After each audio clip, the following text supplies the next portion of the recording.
It happens all the time. A home inspector calls out a defect and the seller agrees to repair it.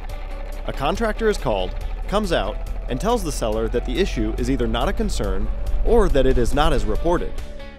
What do? Some sellers will simply pass the information on to the buyers and not do a repair. Some will do a repair just to avoid making waves. It's less trouble. However, they feel that they have spent money unnecessarily, and that's not good for anybody. The contractor may be right. He also may be wrong, and we all owe it to the buyer and seller to get it right. We suggest the following. First, call us and explain the situation. We welcome this and are willing to talk to the contractor to get the facts. In many cases, it is simply a clarification issue. We are always happy to provide reasons for our conclusions. We also want you and your clients to have the correct information, and we will revisit an issue anytime there is a question. Second, make sure the contractor has a copy of the report.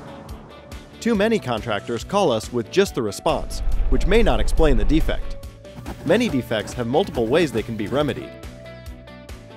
Third, make sure the contractor is qualified. We really don't like having to tell a contractor how to repair something, and yet it happens often. They simply do not understand the problem or the fix. Did you know there are 3 ways to repair an ungrounded 3-prong receptacle? Circumstances dictate which is most cost-effective. Electricians know. Most handymen don't.